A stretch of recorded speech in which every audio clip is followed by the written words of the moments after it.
Not sure.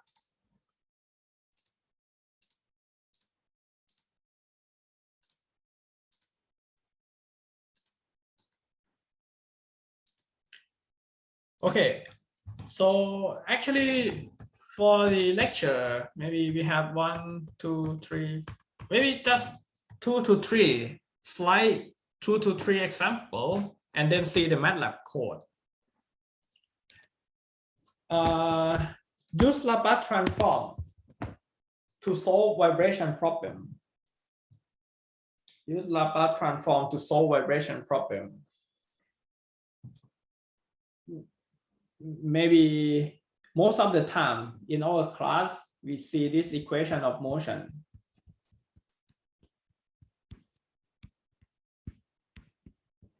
For a force vibration, we see the force input. And initial condition, displacement when time equal to 0 may equal to a constant x0. Velocity at time equal to 0, maybe v0, an unknown constant. It can be 0 or don't need to be 0. What I would introduce is Laplace transform of a time derivative. Laplace transform of a time derivative. For a first time derivative of xt in time domain, the Laplace transform gonna be s and x in the Laplace and minus by x when t equal to 0. And Laplace transform of the second time derivative of x equal to s square xs minus s x0 minus x dot 0. Here is initial position. Here is initial velocity.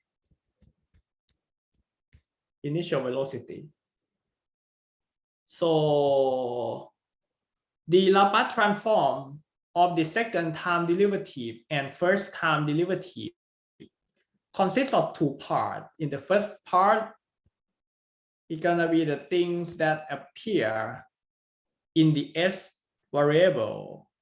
The second part is the one that depend on the initial condition of the problem.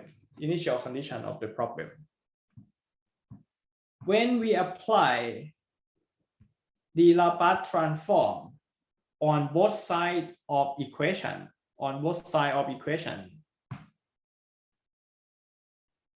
m still be m and the parameter m. Laplace transform that apply to the second time derivative gonna be s square xs minus s x0 minus x dot 0.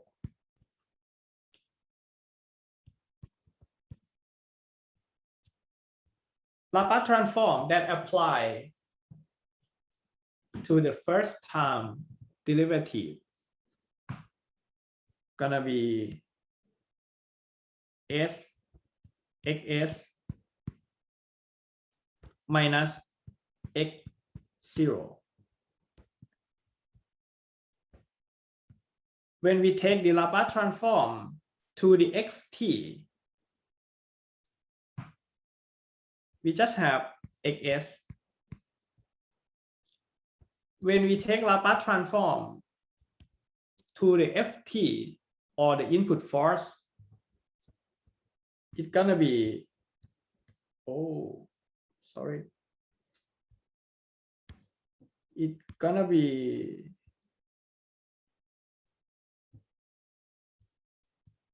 Fs in the Laplace. And what we need to do is we try to,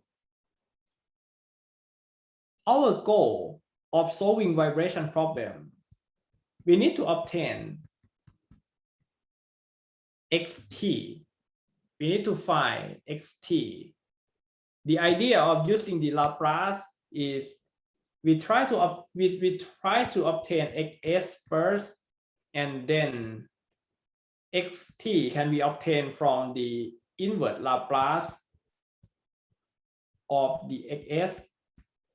But how can we find the xs? How can we obtain the xs? From this equation, we try to sum the common term that have xs. So we're gonna have ms squared plus cs plus k multiplied by xs. The other terms, we're gonna move it to the right hand side of equation. In the original equation, on the right hand side have only the force, but now we need to move the term that have initial position and initial velocity to the right hand side. So let's see the term that have initial position. We have ms and we have c that multiply to the initial position, and we have m that multiply to the initial velocity. Now the thing seems to be not so difficult. If we need to find xs, it's gonna be the force in the Laplace domain divided by this denominator, and also the effect of the initial condition.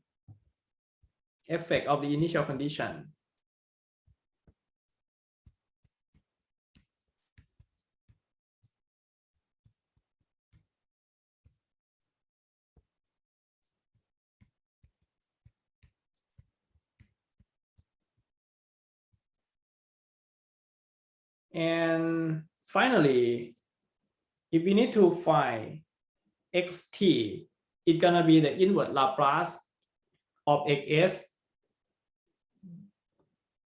For the force input,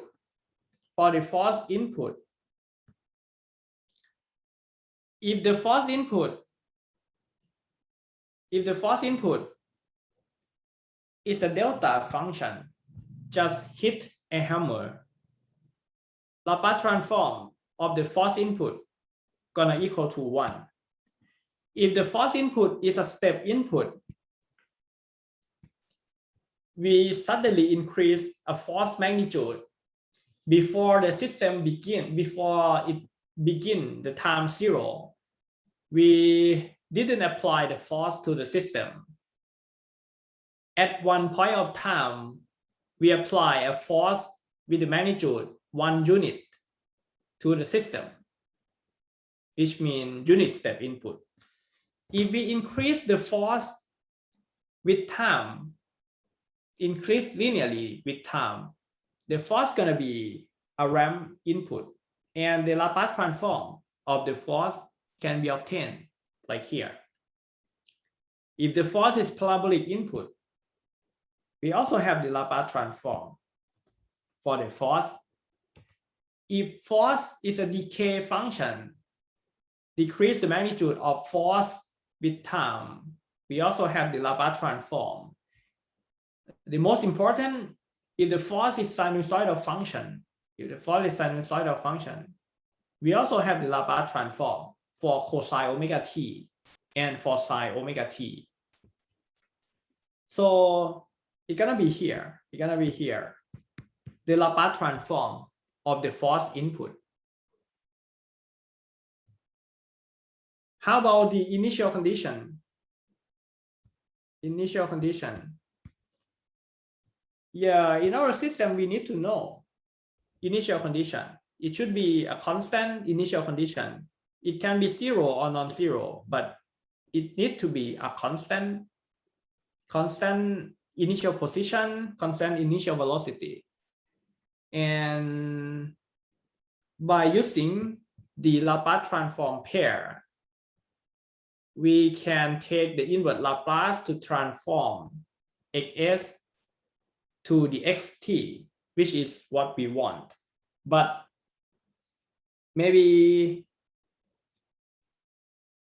the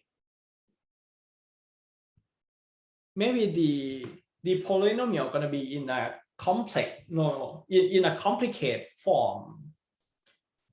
Before taking the inverse Laplace, we should rearrange the term into an appropriate form that we can find inverse Laplace. It means that instead of combine all the term in this form, we may need to separate the form into the form that we can find the inverse Laplace to be the cosine, to be the sine, inverse Laplace to be exponential decay. So the method, the tool that we use to rearrange the complicated form to be the separate individual form that we can find the inverse Laplace to each form is partial fraction. So let's begin from this simple example. In this case, the system gonna be overdamped case, and maybe if we have mass equal to 1, damping coefficient 3 and 2, maybe 1, 3, 2, 1, 3, 2. For example, 1, 3, 2. And input gonna be, let's try a unit step input. Unit step input means fs equal to 1 per s unit step input, and m equal to 1, c equal to 3, k equal to 2. So maybe the equation of motion fs,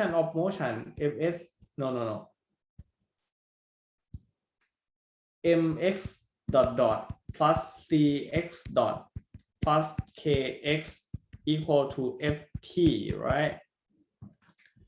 We have x dot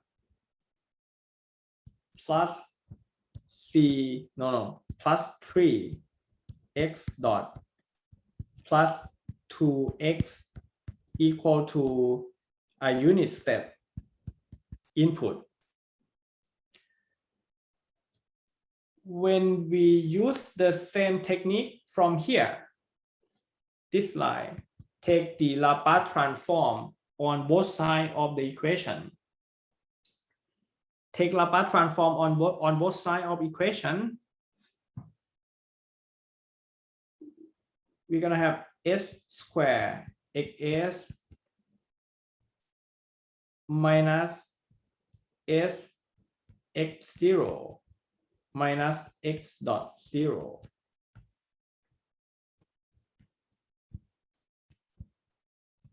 we have s xs minus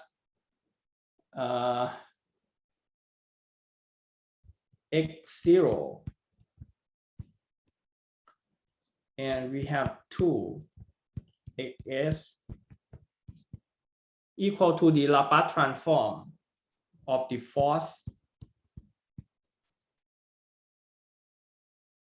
and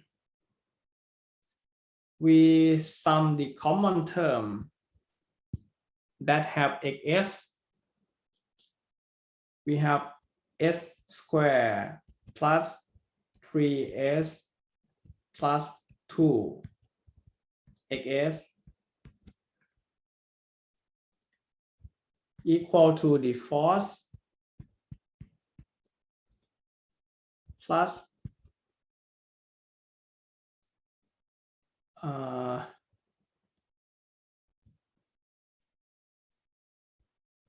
s plus 3 x0,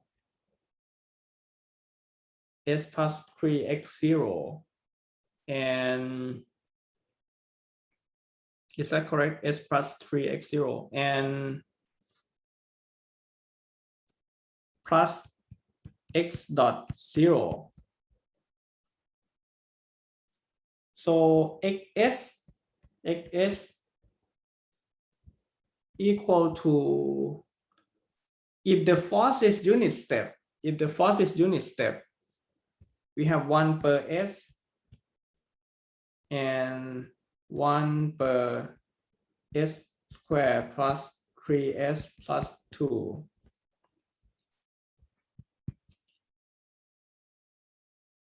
The initial condition,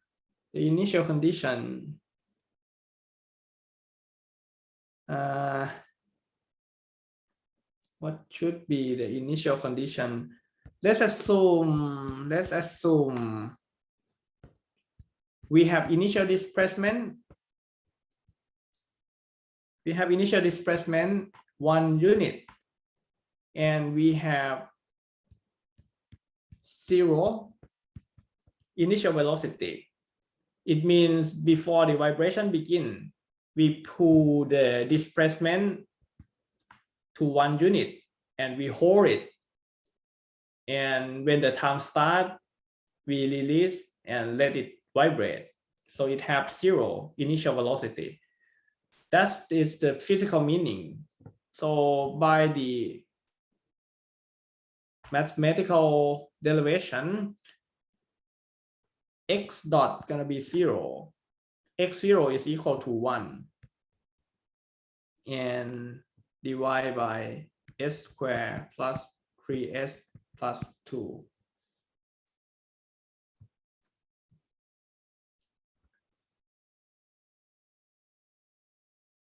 Wow. Oh, sorry.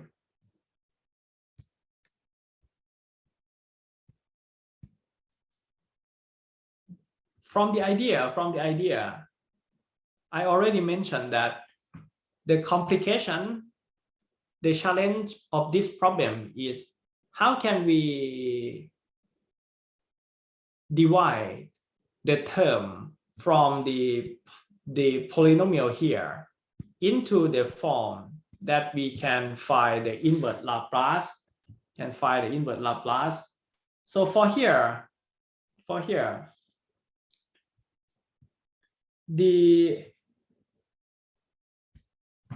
maybe if we consider this as a single polynomial,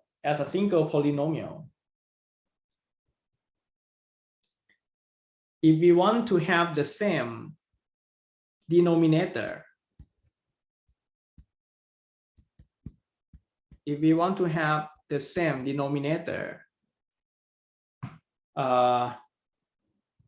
one is fine, but we need to multiply this by s.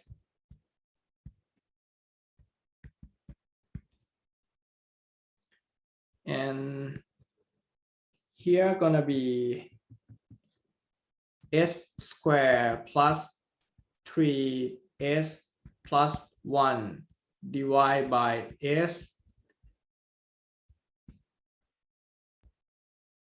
s plus 1 and s plus 2.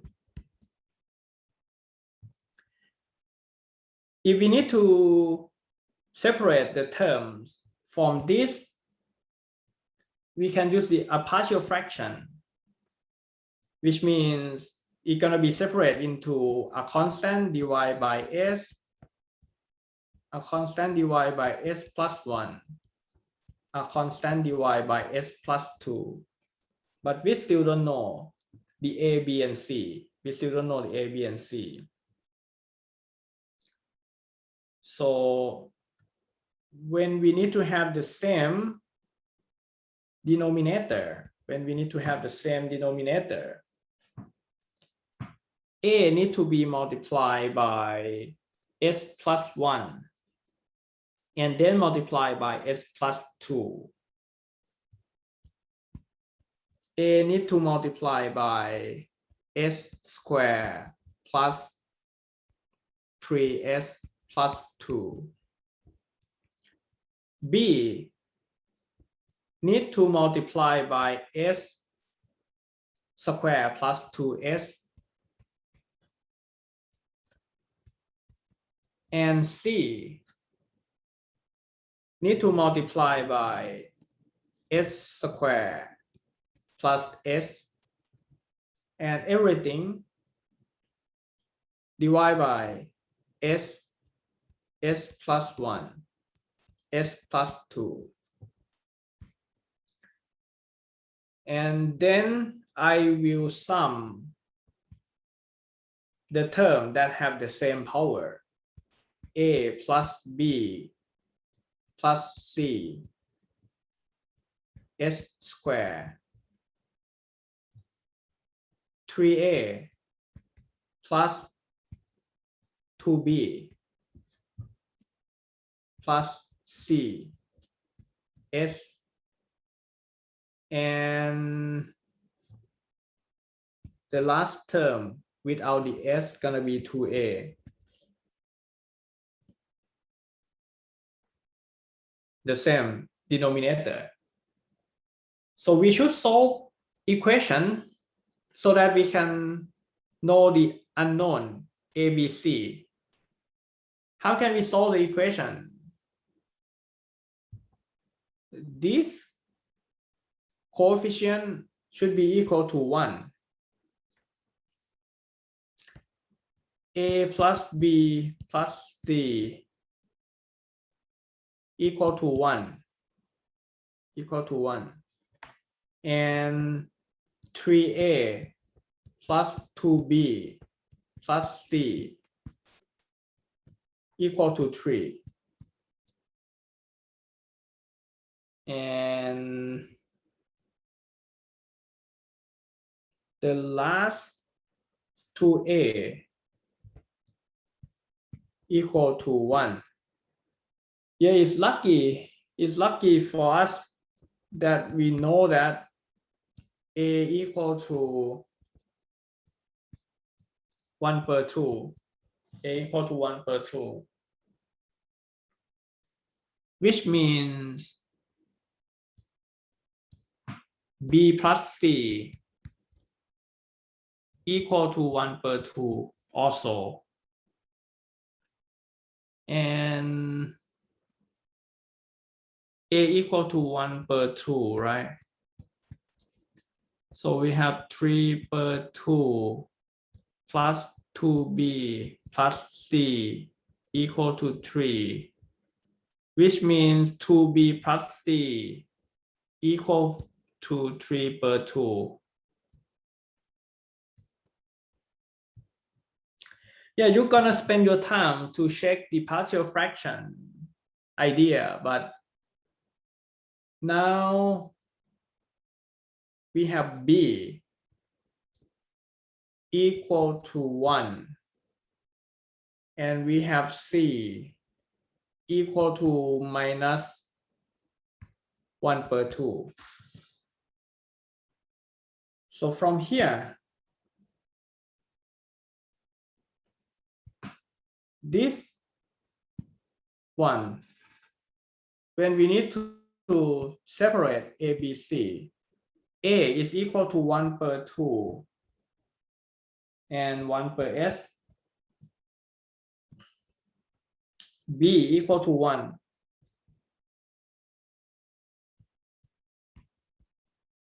And C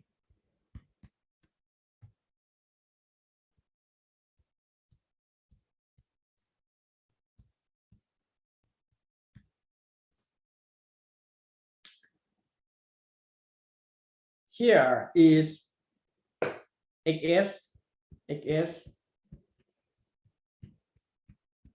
xt, or the vibration response, is equal to the inverse Laplace of xs. The inverse Laplace of 1 per s, we know that the Laplace transform of unit step equal to 1 per s. So inverse Laplace of 1 per s is a unit step, ut.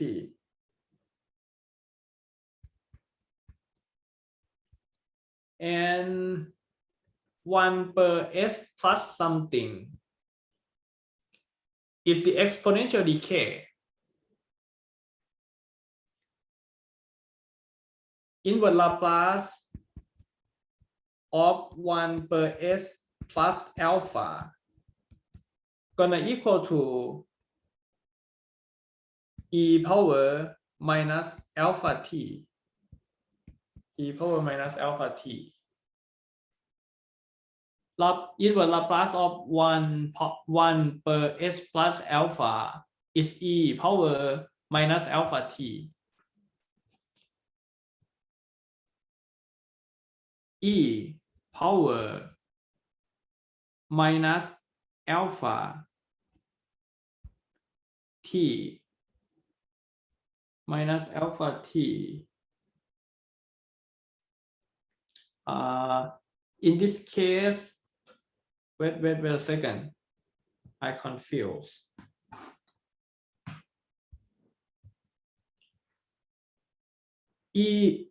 Okay, inverse Laplace of 1 per s plus alpha is e power minus alpha t. E power minus t. Okay. And the last term,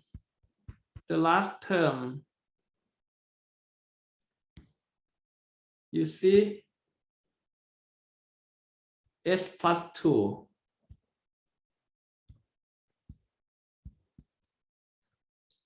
So in this case,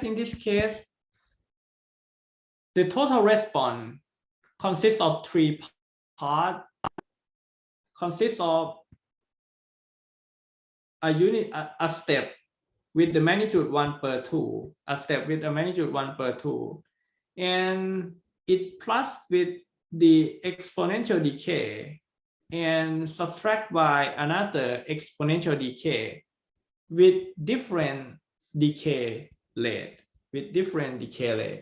But in the solution xt, we don't see the vibration.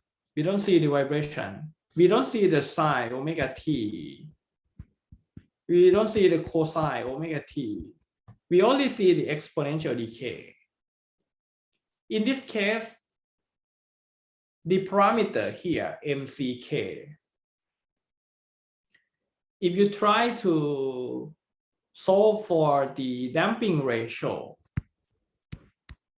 you will see that in this case, from the parameter mck is create overdamped system. Overdamped means how to say, omega n. In this case, omega n is square root k per m equal to square root 2, right?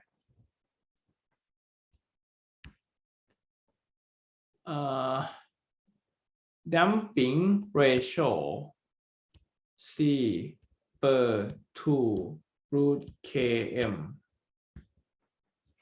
Damping ratio 3 per 2 square root 2. I'm not sure, but yeah, the value is more than 1. The value is more than 1. This case is overdamped, but I think this is wrong. I mean, it's overdamped, but it's not free vibration. It's my mistake because we have a force input. The input for this case is unit step. But here is the idea. How can we obtain the xt by Laplace transform method? And for overdamped system, we didn't see the vibration. We only see the decay of magnitude, exponential decay. How about underdamped? In underdamped case means we expect to see sine and cosine function of the vibration.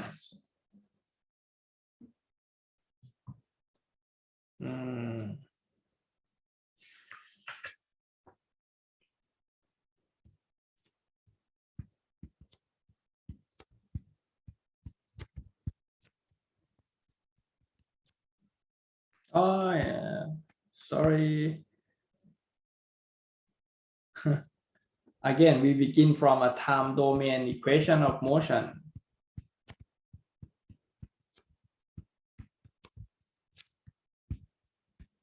And initial condition, initial velocity, and in this system,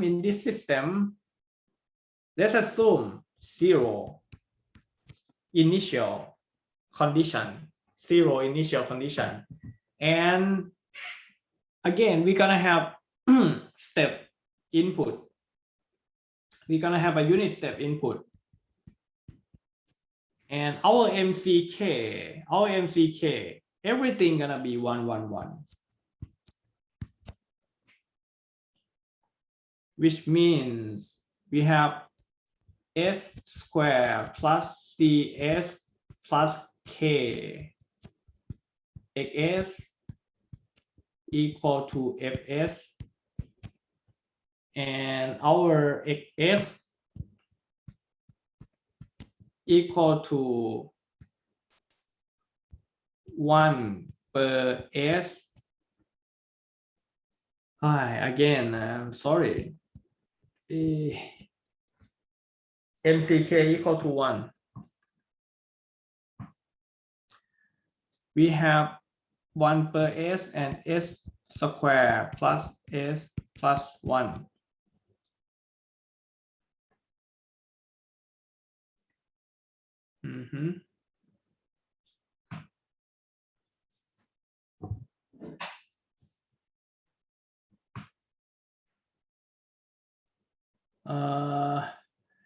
For the s square plus s plus 1, for s square plus s plus 1, the root of this, the quadratic root, s equal to minus 1 plus minus square root 4ac, minus b,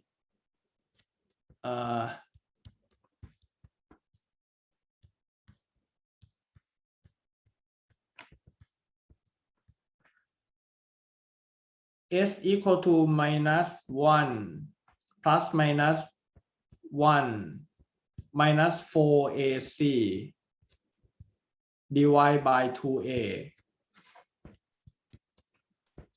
minus 1 per 2 plus j square root 3 per 2 and minus 1 per 2 minus j square root 3 per 2. We have two roots from this equation. I try to write in this form just because I want to separate the denominator into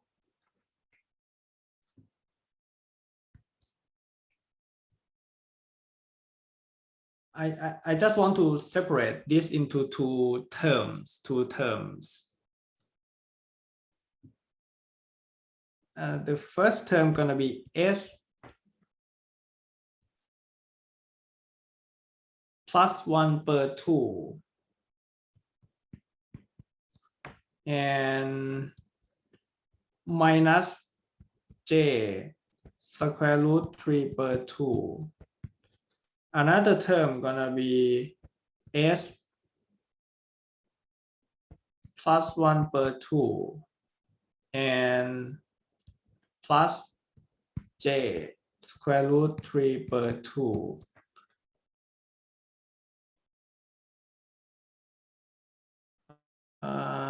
Why I need to write in this form?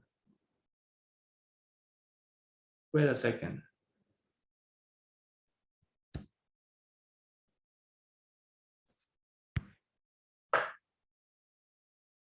Let me see, should I get benefit from this?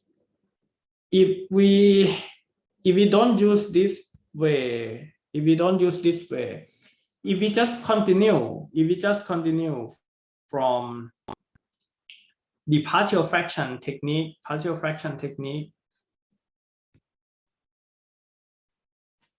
we have a per s plus bs plus c per s square plus s plus 1. If we just use the partial fraction technique, what we're gonna have is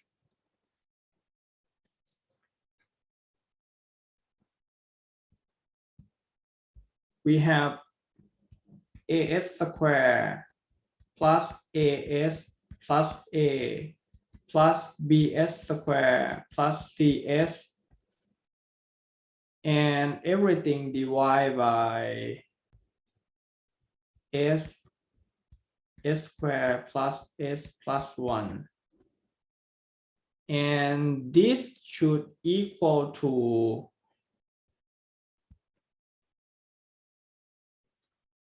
a plus b s square plus a plus c s plus a and divide by the same denominator, and this should equal to the original one. We are going to do the partial fraction. So a is equal to 1, right? A is equal to 1. And b is minus 1 and c also minus 1.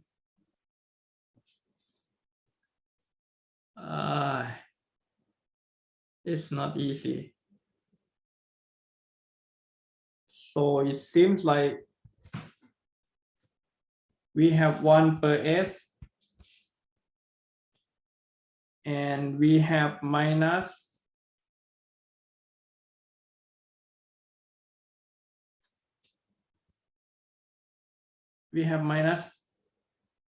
s plus 1 per s square plus s plus 1.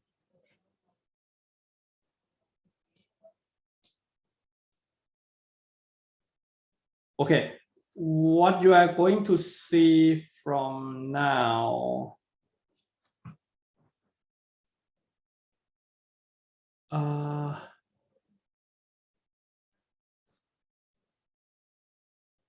I think this one's still important.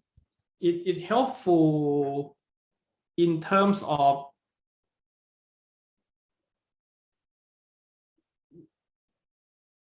it helpful by when we know the root here, I want you to focus on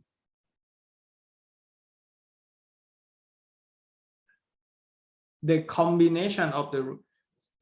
When I need to write s squared plus s plus 1, when I need to write this one in terms of the factor,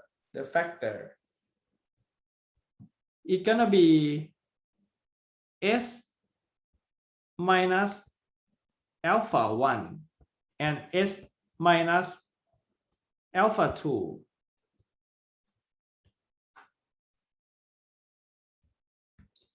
Alpha 1 and alpha 2 is the root here. So it means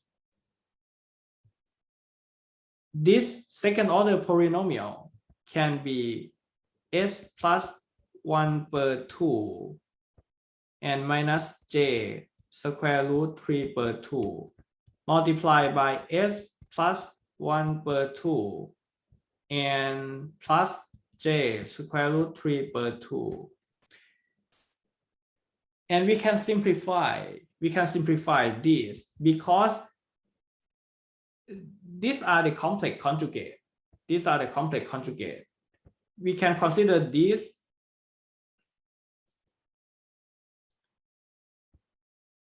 s plus 1 per 2 square and minus by this square minus by j square minus by j square and 3 per 2, but j square gonna be minus 1, so we have plus 3 per 2. No, per 2. Wait. I make a mistake here.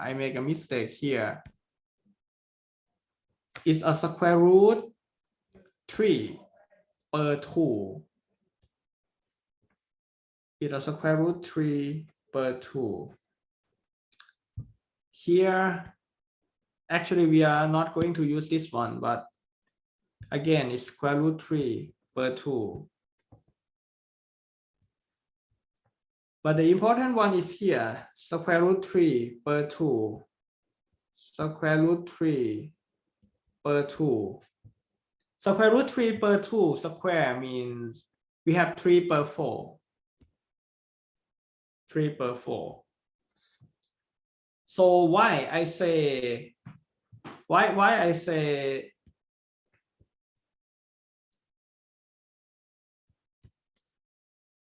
separate this form into this is important, because if we want to transform the Laplace into sine and cosine, we expect to see the thing like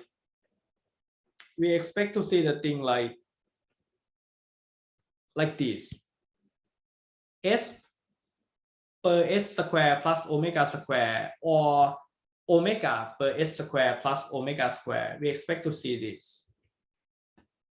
And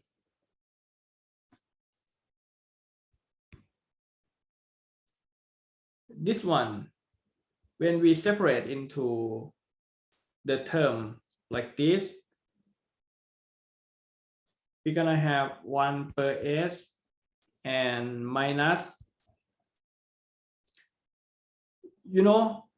we want to have the s per s square plus omega square, but here s is not just s, but we see s plus 1 per 2.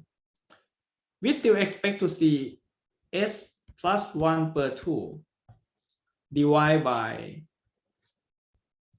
s plus 1 per 2 square plus 3 per 2.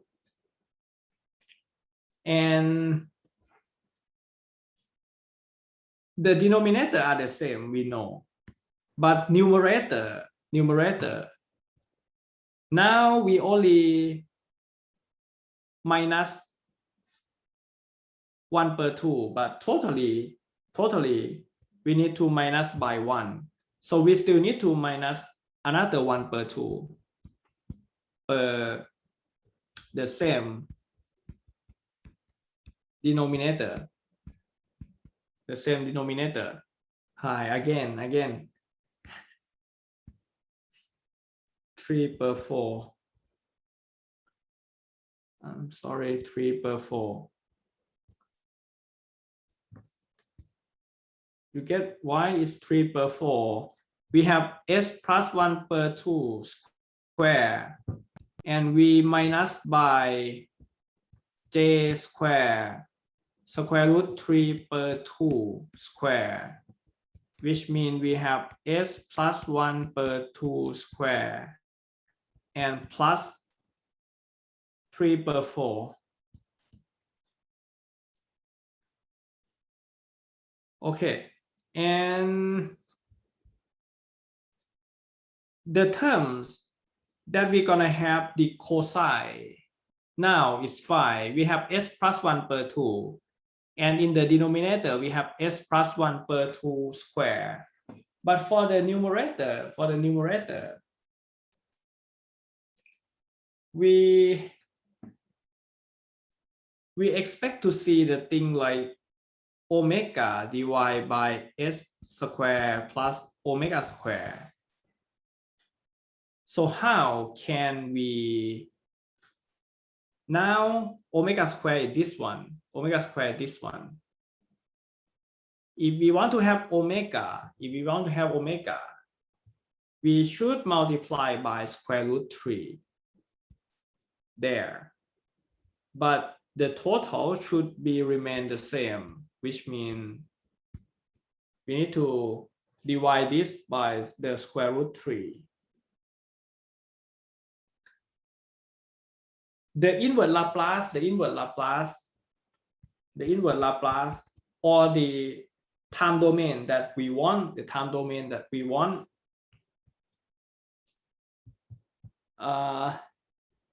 let me remind you this one again.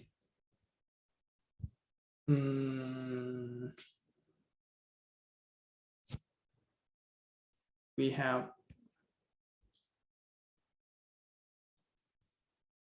for the cosine form of the inverse Laplace, it should be appear in s plus sine omega n divided by s plus sine omega n square plus omega d square. And for the sine form of the inverse Laplace, we may expect to see omega d divided by s plus sine omega n square plus omega d square. Now, from the original polynomial, we have this one. We use the partial fraction. And what we have is this one. The technique that we learned today is we try to rearrange the term so that we have the s plus 1/2 and match with s plus 1/2 square. And we try to have omega d divided by the omega d square by multiply by square root 3 and divide by square root 3. And now the total response, the inverse Laplace of 1/s is just a unit step. It's easy. And now this one, we know that it's in the cosine form. S per s square plus omega square is in the cosine form, but our cosine is not just a normal cosine, but we have a decay. We have a decay. The component of the decay appear in the term s plus 1 per 2. Instead of having only cosine 3 per 4t, instead of having only cosine 3 per 4t, we see the decay effect. The decay is e power minus 1 per 2 t. For the third term, we have 1 per square root 3 as the coefficient, and we know that omega d divided by omega d square, it need to be sine omega d. Again, omega d is square root 3 per 2. Here is also wrong. Square root 3 per 2. But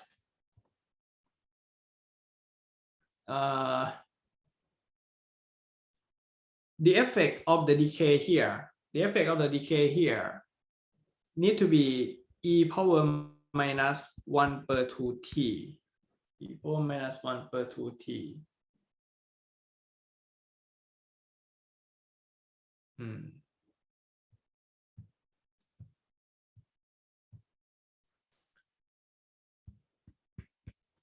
And this is the analytical way to get the solution.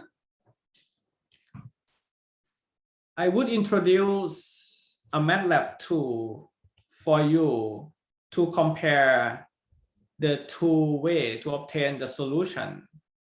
The first way for the Laplace transform and the transfer function, we define variable named num equal to 1, and then 1 1 1 and sys1, just only this, see this. Sys1 is transfer function of num then. Sys1 is transfer function of num then. So sys1 is this one. Transfer function, numerator and denominator. Denominator has 1 s square s power 1 s power 0. By compose the sys variable, which is the transfer function type, it contains the transfer function like this. And only one command, step sys, it's gonna plot a step response of your system, and actually 1 1 1 is the same with this example. Sys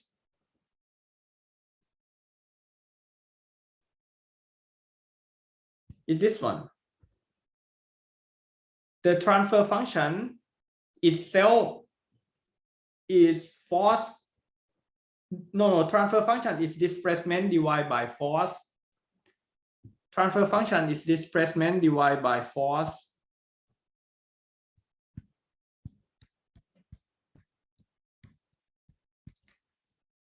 Displacement divided by force is equal to 1 per s square plus s plus 1. So numerator is 1.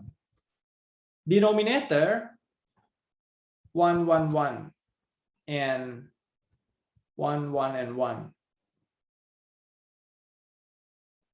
you can run the code in MATLAB by type num equal to 1, then you type then equal to 111, and you type sys equal to transfer function tf num and then you type step sys. Only this, you will see this plot. You will see this plot immediately. You don't need to concern about this one. You don't need to concern about this one.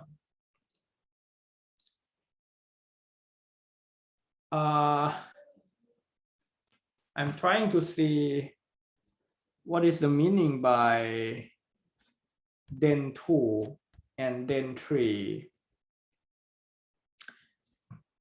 Again, when you type step sys, you're gonna see the step response. When you type impulse sys, you will see an impulse response. Step response input is 1 per s. Impulse response input is just 1. Sys 1 are the same. Sys 1 equal to output divided by input equal to 1 per s squared plus s plus 1. Another way to compose then, instead of type the coefficient that respect to the polynomial order, you can use poly. Poly means we're gonna compose a polynomial from the root. If we have two roots, s1 equal to minus 1 per 2 plus square root 3 per 2i. s2 equal to minus 1 per 2 minus square root 3 per 2i. We have two roots. We can use the command poly so that we can compute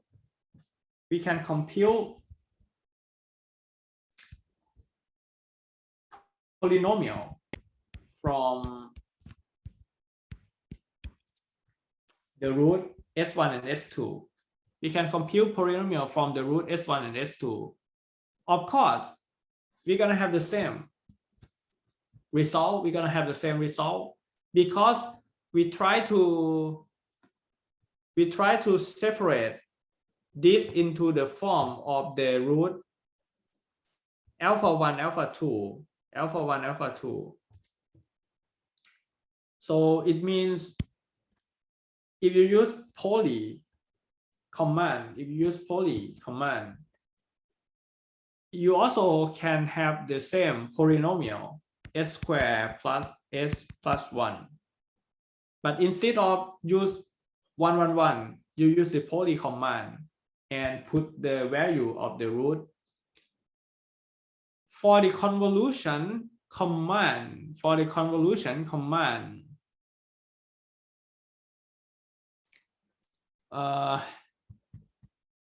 convolution is not so easy. Let me think, how can we compose the convolution command?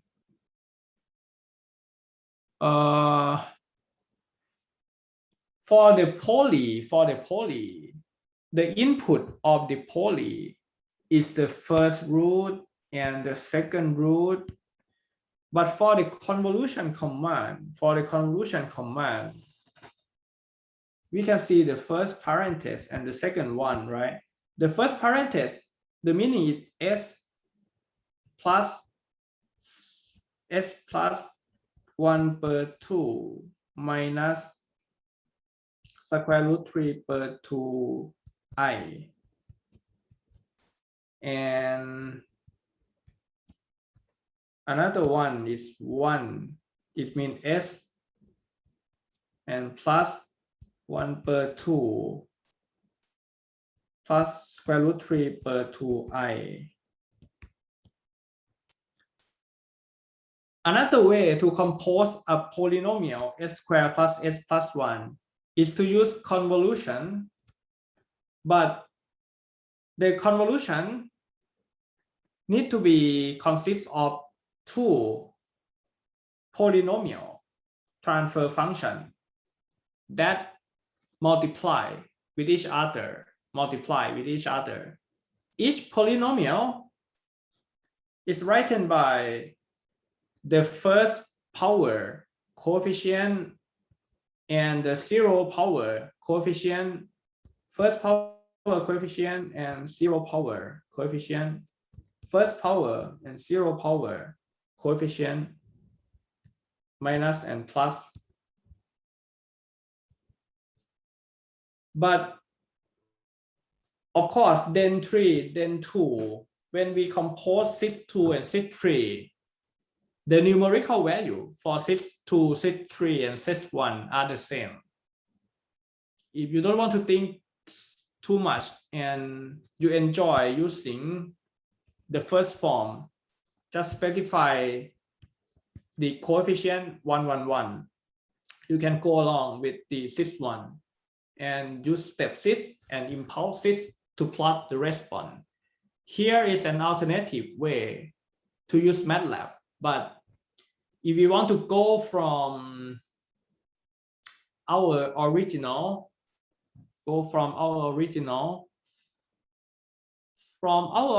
means we plot our analytical solution. Our analytical solution means we define the time metric. The time begin from -1 and end at 10. And we're gonna change the time every 0.01 second. And the response had the same magnitude with the time metric, had the same magnitude, but we still didn't put the value of the x that varying against time. We just create a variable that have the same magnitude as t. And time at t0 is equal to 0. T0 is equal to 0.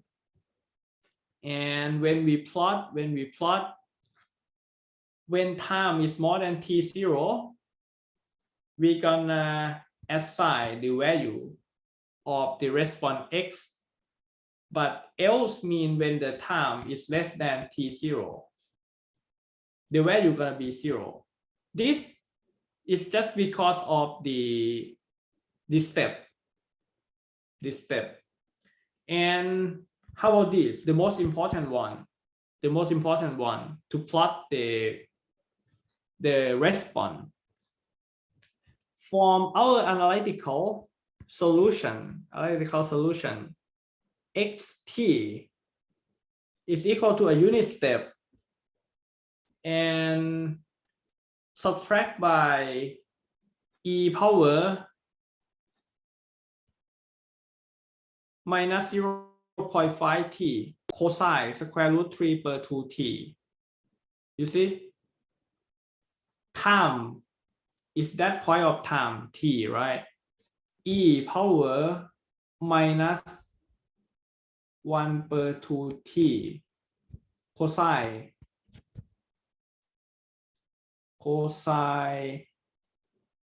3 per 4t. How about this? 1 per square root 3 e power minus 1 per 2t sine 3 per 4t. Actually, by using the MATLAB step 6, follow this slide instruction and plot the step 6, you're gonna have the blue plot. It should be identical with the analytical solution that plot in the red, But in this slide, I made a mistake. the omega d, when we derive omega d should be square root 3 per 2 instead of 3 per 4. Instead of 3 per 4. If you have time, try to correct it. It should be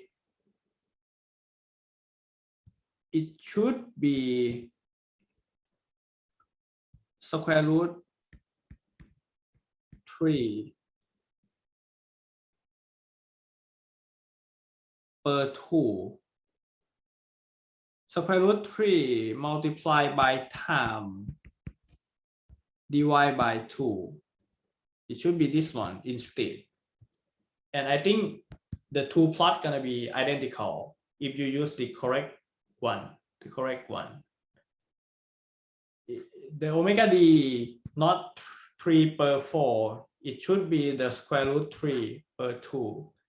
And of course, when I define the value of x varying against time, fixture means opening a new fixture. The plot command, you plot two variables. T is the horizontal axis, x is the vertical axis, time and response. We plot with the color red the width of the line. If you see the red one, the right is thicker because the line width command, line width 2, the line gonna be thicker. And then we hold on. Hold on means we still open this picture. If you use the fixture, we're gonna open the new fixture canvas. But if you use the hold on and you use another command that's gonna plot the things, it's gonna plot on the same fixture. You need to put hold on. If you don't want it to plot in the same fixture anymore, you can put hold off. But if you still hold on, if you still put maybe step 1, step 2, it's gonna have another line that plot in the same picture. So in the picture, I begin new figure. I plot the red line. Horizontal axis gonna be the time. Vertical axis gonna be the x that have the same dimension with the time. Every component of x is defined by our analytical solution. And legend means we're gonna name the plot, each plot. When I use the legend command, the first one I name it analytical. The second one I name is MATLAB step, and I name MATLAB. And the title is this one, title of the plot. X label time, Y label the response. The last command is the grid on, means we show the grid on the plot. I hope you're gonna enjoy. How to use the MATLAB to plot the things. Okay, for today's lecture, I think that's all. Do you have any question?